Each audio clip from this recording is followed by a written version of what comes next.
오늘 말씀의 제목은 이겁니다. 이가 좀 싫어하냐? 이거 좀 옛날 표현이죠, 근데. 나도 케냐에서 그저 옛날 표현이죠.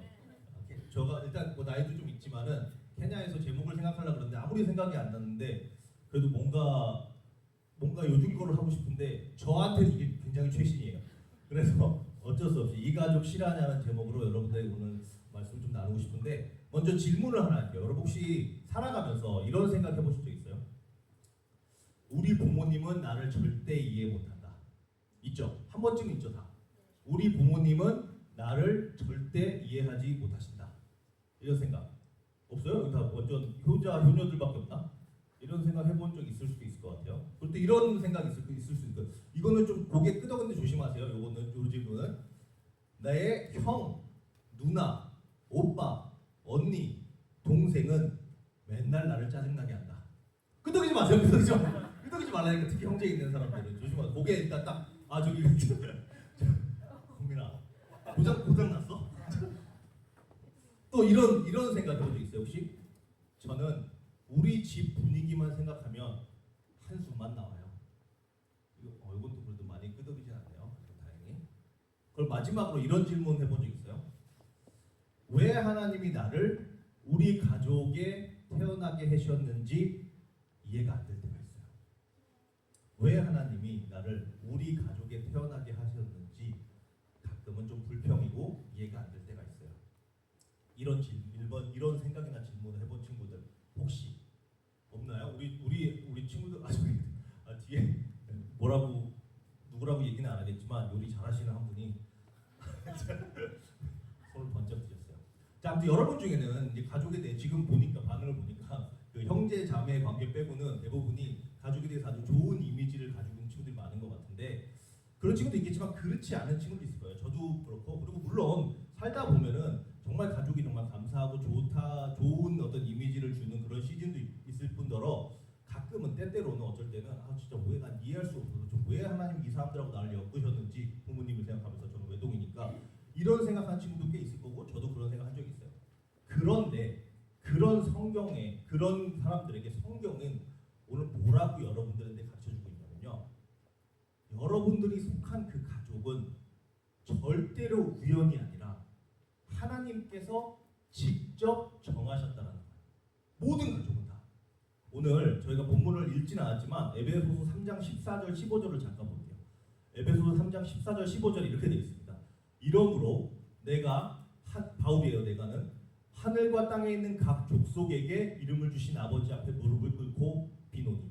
자, 이렇게 읽었을 때 별로 이해가 잘 안 돼요, 사실. 그래서 저도 개역 개정을 참 좋아하는 성경이지만 사실은 이 개역 개정이 잠깐 여기서 말씀드리면 개역 한글 이전에 쓰던 이제 개역 한글 버전은 이 성경에 쓰인 원문이죠. 이 헬라어 그리스어를 번역한 게 아니라 중국어를 번역을 했어요. 그래서 가끔 번역이 조금 의미가 좀 다를 때가 있어요. 개역 개정은 그렇지는 않은데 개역 개정 역시도 원문에서 번역을 한 게 아니라 조금 의미가 다른 대부분 잘 번역이 되어 있지만 그런 구절이 있어요. 이 구절도 사실은 진짜 의미를 알고 읽어보면 이해가 되는데 이렇게만 보면은 하늘에 있는 하늘과 땅에 있는 각 족속에게 이름을 주셨다.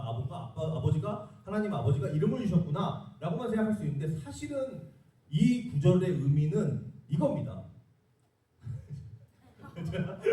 다 이해되시죠? 이렇게 보니까 그죠? 여기 다 영어 잘하시잖아요, 그죠? 다 이해되시죠? 우리 특히 하품을 하네, 그러니까 이게 사실은 이 구절의 의미가 이제 기도를 하는 거거든요, 바울이. 근데 어쨌든간 I bow my knees before the Father from whom every family in heaven and earth is named. 이거를 정말 잘 번역하고 있는 성경을 잘 찾았어요. 여러분들 성경 앱에 보시면은 읽기 쉬운 성경이라고 있어요. 새 번역이 있고 뭐 현대인 성경도 있고 또 최근에 나온 이제 또 번역 하나 최근에 나온 게 있는데 그게 하나 있는데 읽기 쉬운 성경이라는 버전이 있어요. 그 성경이 요 구절을 가장 잘 번역을 했더라고요. 제가 준비를 했어요. 이렇게 됩니다. 그러므로 나는 아버지 앞에 무릎을 꿇고 기도합니다. 그죠? 믿죠? Bow my knees before the Father. 기도합니다. 그분은 하늘과 땅에 있는 모든 가족의 창조자이시며 주님이십니다. 이렇게 되어 있어요. 자, 즉 성경이 말해주는 건 무엇이냐면요. 모든 가족, 하늘과 땅에 있는 모든 가족, 여러분들의 가족 다 포함해서 이 세상에 존재하는 모든 가족의 시작은 하나님께 있다는 거예요. 하나님께. 즉 여러분의 가족의 구성은 결코 우연이 아니라는 거예요. 하나님은 그냥 가족이라는 제도만 만드시고 어떤 아이디어만 만드시고 그냥 랜덤으로 여러분들이 어떤 가족에 태어난 게 아니라 하나님께서 직접 친히 여러분들의 가족, 엄마, 아빠, 형제들을 친히 계획을 하셨다는 거예요. 우리 하나님은 실수가 없으신 하나님이고 완벽하신 하나님이시잖아요. 그 모든 것을 하나님께서 다 주관하시고 여러분들 각 사람의 가족을 하나님께서 계획을 하시고 거기에 창조자이시라는 거예요. 물론 여러분들 엄마 아빠의 만난 과정은 다 다를 수 있겠죠. 뭐 어떤 엄마 아빠는 선으로 만났을 수도 있고, 어떤 엄마 아빠는 뭐 어렸을 때부터 친구일 수도 있고, 어떤 엄마 아빠는 뭐 조금 그렇지만은 어디 가서 춤추다가 만났을 수도 있고, 그죠? 뭐 저녁이라는 단어를 영어로 하면 그런 데서 춤추다 만났을 수도 있고, 뭐 여러 가지가 있을 텐데 그런 거는 과정이고 중요한 거는 그 모든 순간도 하나님께서 이끄셨다는 거예요. 그래서 그렇게 여러분들이 지금 있는 그 가족은 철저히 하나님의 계획이라는 거예요. 그래서 오늘 첫 번째 포인트는 가족은 하나님이 직접 만드셨다는 거예요. 하나. 가족은.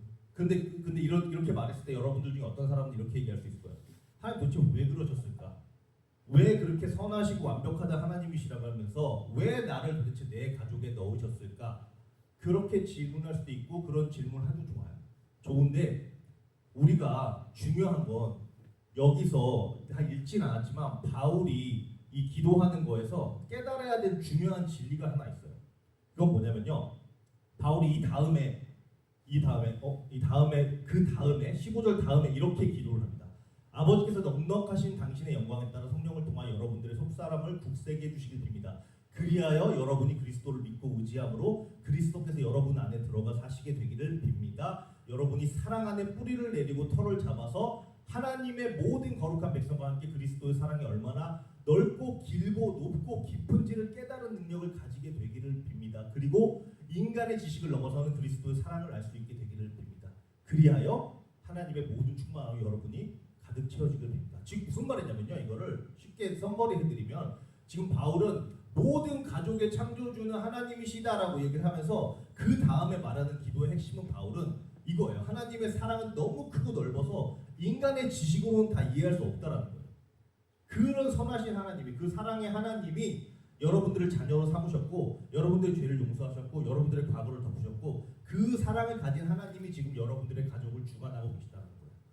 그러니까 만약에 여러분이 그런 하나님이, 그런 사랑의 하나님이 여러분들의 가족을 주관하셨고 여러분들을 그 가족에 넣었다고 한다면은, 만약에 여러분들이 지금 내 가족에 조금 불평이 있고 내 가족이 도대체 이해가 안 되고 왜 나를 이 가족 안에 넣었는지를 하나님께 따질 수 있다고 한다면, 따지고 싶다고 한다면은 이걸 하나 생각해야 되는 게, 하나님은 사랑이 하나님이시고 인간의 지혜로는 이해할 수도 없을 만큼 크고 위대하신 사랑을 가진 하나님이시라는 거예요.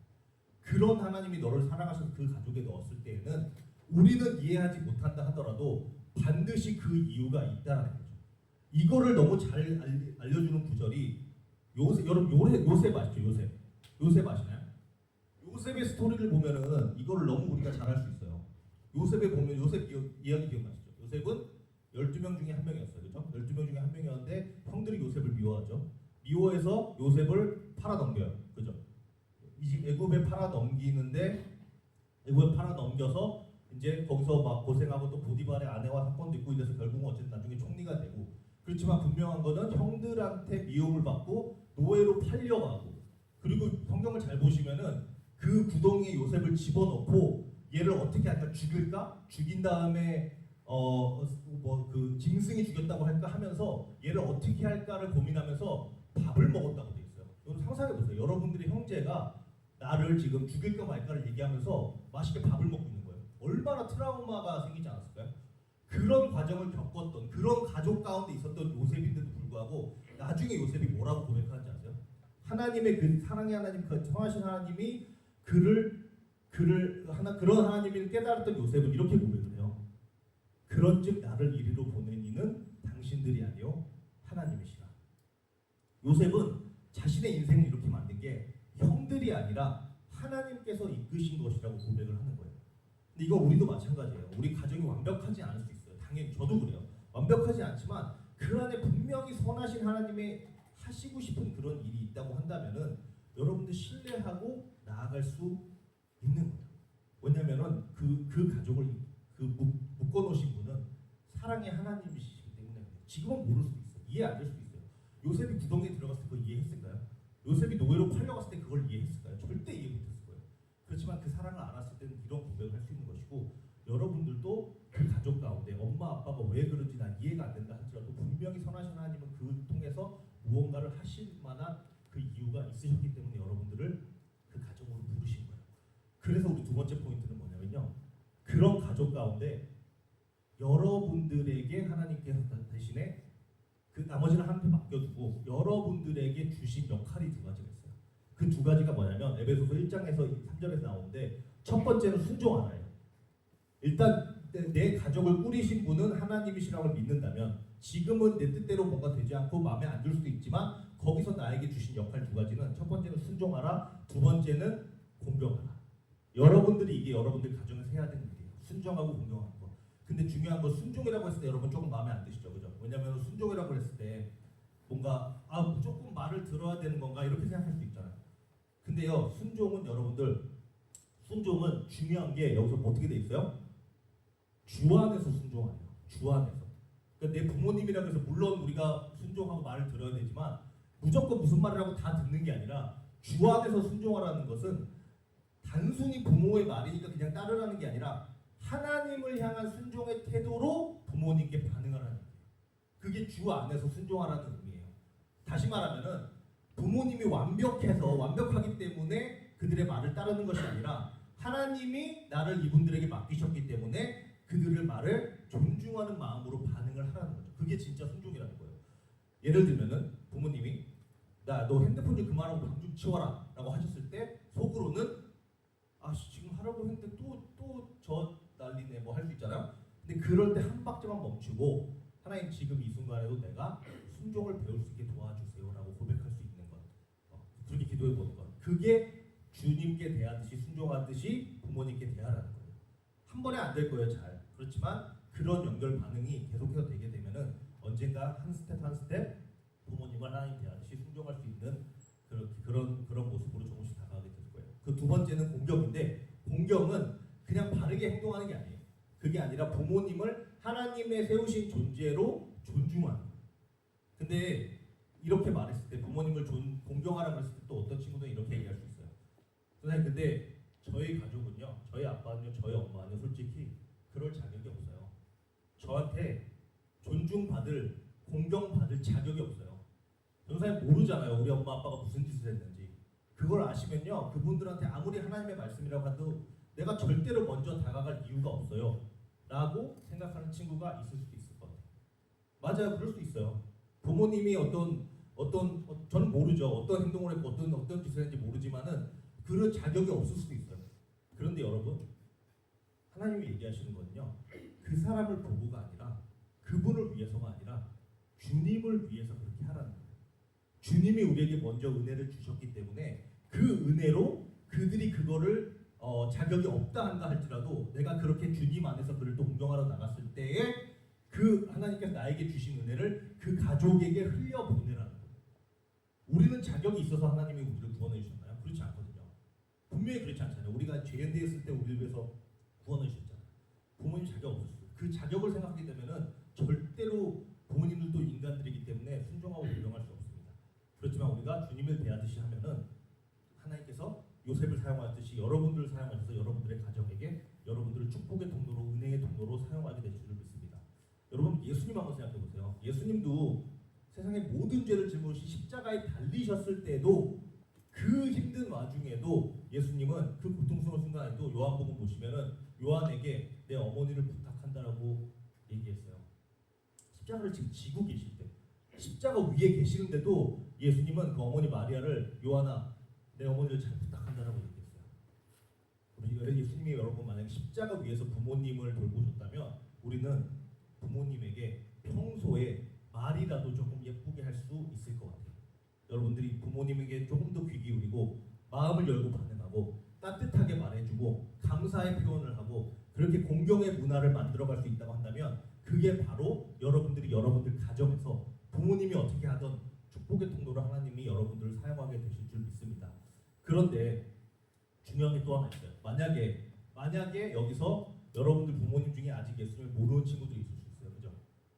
예수님을 모르는 친구들이 혹시 있을 수 있어요. 그런 분들은 특히나 더 여러분들을 하나님께서 은혜와 축복의 통로로 사용해 주시길 원하는데 가끔 제가 예전에 청년부 했을 때 이런 친구들이 있었어요. 집에 가서 부모들한테 설교를 하기 시작하는 거예요. 성경 펼치고. 예수님이 당신에서 죽었는데 당신은 왜 예수님을 안 믿고 막 그렇게 잘못하고 술 처먹으면 안 되고 막 거짓말하면 안 되고 막 계속 부모님한테 설교를 하는 거예요. 성경 붙들고. 좋죠. 성경 갖고 얘기하는 거니까.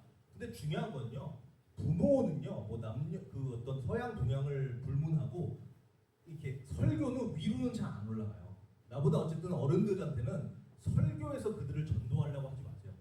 근데 만약에 여러분들 중에 그 부모님들이 예수님을 믿는다고 한다 할지라도 여러분들이 집에서 어떻게 그 부모님들에게 좀 더 내 안에 계신 예수님을 드러낼 수 있는가? 집에 가셔서 부모님이 여러분들한테 물어보기 전에 설거지 한번 해보세요. 부모님들이 여러분들한테 물어보기 전에 분리수거 한 번만 해보세요. 제가 장담하는데 만약에 여러분들 부모님 중에 아직 예수님 안 믿는다 하더라도 50년 동안 무신론자로 살았던 아빠라고 한다 할지라도 여러분들이 물어보기 전에 설거지하고 분리수거 하잖아요. 그러면 그분도 아 진짜 하늘에 하나님이 계실 수도 있겠다라고 믿게 될 수 있어요. 진짜 그렇게 해보세요. 설교하려고 하지 말고 행동으로 삶으로 한번 보여줘요. 그렇게 하는 게. 그래서 제가 실천한 제목들을 몇 개 해봤는데 집에서 할 수 있는 한번 어버이 주일이니까 이번 주 한 주만이라도 한번 이렇게 해보세요. 첫 번째는 부모님 말씀에 반응할 때 짜증 섞인 말 대신 조용히 한번 들어봐요. 이렇게 여러분들이 축복의 통로로 쓰임 받는 거예요. 두 번째로는 아무 말 없이 지금 얘기했듯이 집안일을 한번 돌봐보세요. 한번. 그럼 진짜 여러분들 아마 엄마 아버지가 어떻게 생각하실지 한번 그 반응 그때 보세요. 세 번째는 부모님을 위해서 하루에 한 번 이상씩 기도해보세요. 여태까지 부모님 위해서 기도하는 친구도 있겠지만은 한 번도 기도해보지 않은 친구도 있죠. 부모님은 아마 여러분들 위해서 정말 밤낮으로 기도하실 거예요. 그 모습을 못 본 친구도 있을 수 있어요. 그렇지만 분명한 건 여러분들이 지금 이 자리에 있는 이유는 여러분들의 부모의 기도가 쌓였기 때문에 지금 이 자리에 있다고 믿어요.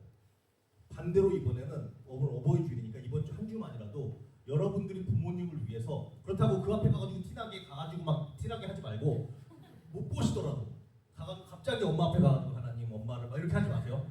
그게 티나게 하지 그러면 그 분위기 다 무너지니까 그렇게 하지 마시고 방에서 조용히 그 방문 조금 열어놓고 일부러 하지도 마시고 안 보시더라도 하나님은 아시니까 이번 주만큼은 이런 두 개 실천도 해보고 제일 중요하게 부모님을 위해서 한 번이라도 기도해보세요. 그리고 어떻게 하나님이 그 가정의 변화를 이끌어 오시는지 한번 봐보세요. 그래서 마지막으로 여러분들의 가정 안에서 마지막 포인트는 여러분이 여러분들의 가정에 은혜의 통로가 될 수 있다는 거예요. 아까 얘기했듯이 여러분들이 그렇게 했을 때에 그 가정 가운데 하나님께서 그 가정을 창조하셨고 하나님께서 주관하셨다고 한다면은 지금 우리 가족의 모습이 마음에 들지 않고 지금 우리 가족의 모습이 전혀 내가 생각하는 모습과 다르다 할지라도 선하신 하나님께서 결국에는 이 가정을 통하여서 하나님의 일을 이루시길 신뢰하고 그리고 나를 통하여서 여러분들 자녀를 통하여서 나를 은혜의 통로로 축복의 통로로 우리 가족의 쓰임받게 해주신다고 한다면은 여러분들 가정 가운데서 하나님께서 분명히 놀랍게 역사하실 줄을 믿어요. 요셉 때까지 그런 일을 성경 보면 그런 예가 정말 많이 나옵니다. 중요한 건 끝까지 하나님을 신뢰하는 거예요. 왜냐하면 하나님은 사랑이시거든요. 하나님은 사랑이시고 하나님은 절대 여러분들을 악에 빠지게 하시는 분이 아니에요. 그렇게 안 보일 수도 있어요. 내 머리로 이해 못할 수도 있어요. 아까 바울도 기도하잖아요. 그리스도의 사랑을 우리가 이해할 수 없다 한다 할지라도 중요한 건 하나님을 신뢰하고 그렇게 행동으로 옮긴다는 것. 그렇게 하나님의 사랑이 우리 안에 깊여질 때 그 사랑은 반드시 흘러가게 되어 있습니다. 반드시 흘러가고 우리 가족에게 그리고 여러분들이 받은 은혜가 우리 부모님에게 집으로 반드시 흘러갈 수 있을 거예요. 혹시 여러분들 가족 중에 혹시 여기서 그 부모님이 아직 예수님 안 믿는다라는 친구 있나요? 혹시? 우리 아무도 없나요? 아 저기 계신가요? 아 저기 뒤에도 계시고 우리 어떻게 계시는구나. 한번 그렇게 해보세요. 왜냐면 오늘 메시지는요 사실은 그 에베소서 6장 1절에서 말하는 자녀들아라고 했을 때는 그 단어 자체가 어린 아이들만 얘기하는 게 아니에요. 어른들도 마찬가지예요. 부모를 둔 사람에는 모두가 포함되는 게 그 자녀들이에요. 거기서 말하는 자녀들이. 선생님들도 다 마찬가지입니다. 그렇기 때문에 그렇게 해보시면 여러분들을 통해서 반드시 하나님께서 놀라운 일을 해주실 거라고 믿습니다. 자, 여러분, 가족은 마무리하면서 절대 우리가 선택한 게 아니죠. 하나님께서 그 가족을 선택하셔서 여러분들을 그 안에 보내셨고 그 안에 보내신 데는 반드시 이유가 있는 것입니다. 여러분들이 해야 할 일은 아까 얘기했듯이 순종하고 공경하고 감사하기. 그렇게 하고 결국은 그게 은혜의 통로로서 쓰임 받게 될 때 가족을 바꾸는 건 여러분들이 할 일이 아니라 하나님이 하시는 겁니다.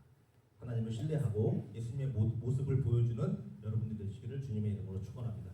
우리 마지막에 그 찬양 하나 하고 잠깐 기도할 텐데요. 그 오늘 찬양이 사실은 제가 케냐에 있어서 이번 주는 그렇게 막 어떤 소스가 많이 없었어요. 그래서 찬양 중에 나의 사랑하는 책이라는 찬양이 있어요. 찬송가인데 아마 그 피아오십이 조금 트렌디하게 바꾼 것 같은데 이 가사를 잘 보시면 그 어머니라는 단어가 많이 나와요.